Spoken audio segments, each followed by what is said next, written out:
ਅੰਜੁਮਨ ਸਰੋਆ ਉਹ ਇੱਧਰ ਦੇ ਨੇਗੇ ਹਰਿਆਣੇ ਦੇ ਵਿੱਚ ਅੰਜੁਮਨ ਸਰੋਆ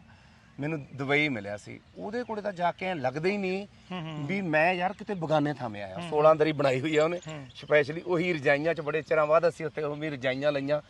ਆਪਣੇ ਰਜਾਈਆਂ ਦੇ ਗਲਾਫ ਚੜ੍ਹਦੇ ਆ ਉਹ ਗਲਾਫ ਨਹੀਂ ਚੜ੍ਹਦੇ ਫੁੱਲਾਂ ਵਾਲੀਆਂ ਹਾਂ ਲਾਲ ਫੁੱਲਾਂ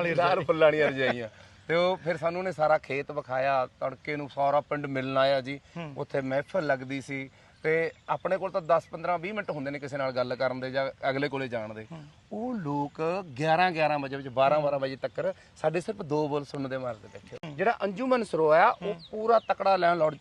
ਹੈ ਜੀ ਪੂਰਾ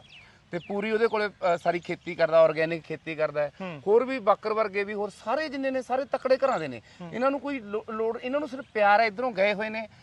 ਉਧਰੋਂ ਉੱਜੜ ਕੇ ਗਏ ਹੋਏ ਨੇ ਜਿਹੜੀ ਤੜਪ ਆਪਾਂ ਨੂੰ ਆ ਆਪਣੇ ਬਜ਼ੁਰਗਾਂ ਨੂੰ ਆ ਉਧਰ ਜਾਣ ਦੀ ਵੀ ਯਾਰ ਘਰ ਜਿਹੜੇ ਛੱਡ ਕੇ ਆਏ ਤੇ ਉੱਜੜ ਕੇ ਇੱਧਰ ਆ ਗਏ ਉਹਨਾਂ ਨੂੰ ਵੀ ਸ਼ਾਇਦ ਉਹੀ ਖਿੱਚਾ ਕਿ ਉਹ ਵੀ ਇੱਧਰ ਆ ਕੇ ਵੇਖਣ ਕਦੀ ਉਹਨਾਂ ਗੱਲ ਕੀਤੀ ਕਿ ਅਸੀਂ ਵੀ ਚਾਹੀਏ ਇੰਡੀਆ ਬਹੁਤ ਪਰ ਉਹਨੂੰ ਵੀਜ਼ਾ ਨਹੀਂ ਦਿੰਦੇ ਉਹਨਾਂ ਨੂੰ ਵੀਜ਼ਾ ਅਸੀਂ ਮੈਂ ਉਹਦਾ ਆਪਣਾ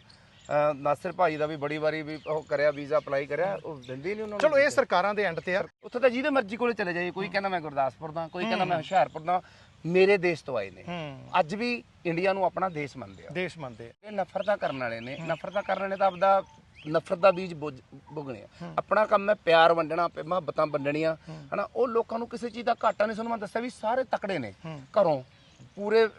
ਅਮੀਰ ਨੇ ਉਹਨਾਂ ਨੂੰ ਕੀ ਲੋੜ ਹੈ ਜਗ ਦੀ ਉਹਨਾਂ ਨੂੰ ਨਾਸਰ ਭਾਜੀ ਨੇ 400 ਪਰਿਵਾਰ ਨੂੰ ਮਿਲਾ ਚੁੱਕੇ ਤੁਹਾਨੂੰ ਵੀ ਪਤਾ ਹੈ ਹਨਾ ਇਹ ਭਾਜੀ ਇਦੋਂ ਵੱਡਾ ਪੁੰਨ ਦਾ ਕੰਮ ਕੋਈ ਮੈਂ ਖੁਦ ਕਈ ਸਟੋਰੀਆਂ ਸ਼ੇਅਰ ਕੀਤੀਆਂ ਉਹਨਾਂ ਨਾਲ ਬਾਬਾ ਸਿੱਕਾ ਖਾਨ ਮੁਹੰਮਦ ਸਦੀਕ ਅਲੀ ਉਸ ਤੋਂ ਬਾਅਦ ਇੱਕ ਭੈਣ ਭਰਾ ਨੂੰ ਜਿਹੜਾ ਅਸੀਂ ਮਿਲਾਇਆ ਵਾ ਉੱਥੇ ਜਾ ਕੇ ਮਿਲੇ ਜੱਸੋਵਾਲ ਪਿੰਡ ਦੇ ਵਾਲੇ ਵਿੱਚ ਹਾਂਜੀ ਜੱਸੋਵਾਲ ਹੋਰ ਵੀ ਕਈ ਐਸੀਆਂ ਸਟੋਰੀਆਂ ਜਿਹੜੀਆਂ ਅਸੀਂ ਸ਼ੇਅਰ ਕੀਤੀਆਂ ਦੇਖੋ ਉਹ ਬੰਦੇ ਆਪ ਸਾਊਦੀ ਅਰਬ ਜਾ ਕੇ ਮਿਲਾਉਂਦੇ ਨੇ ਦੇਖੋ ਟਿਕਟ ਵੀ ਲੱਗਦੀ ਹੈ ਉਹਨਾਂ ਨੇ ਆਪ ਲਾਈ ਆ ਉਹ ਗਰੀਬ ਮਾਤਾ ਥੋੜਾ ਲਾ ਲੂਗੀ ਟਿਕਟ ਜਿਹੜੀ ਉਹਨਾਂ ਨੇ ਸਾਊਦੀ ਅਰਬ ਮਾਮਾ ਧੀਆਂ ਪਤਾ ਨਹੀਂ ਮਾਸੀ ਇਸ ਤਰ੍ਹਾਂ ਮਿਲਾਈਆਂ ਹਾਂਜੀ ਮਾਸੀ ਸੀ ਉਹ ਮਿਲਾਈਆਂ ਤੇ ਬਹੁਤ ਸਾਰੇ ਅਜੇ ਕਿੱਸੇ ਨੇ ਜਿਹੜੇ ਉਹਨਾਂ ਨੇ ਉਹ ਕੀਤੇ ਨੇ ਪਰ ਲੋਕ ਮਾੜਾ ਕਹਿਣ ਵਾਲਾ ਤਾਂ ਮਾੜਾ ਕਹਿੰਦੇ ਹੀ ਹੁੰਦਾ ਜਿਵੇਂ ਉਹਦੀ ਪਰਵਾਹ ਨਾ ਮੰਨੇ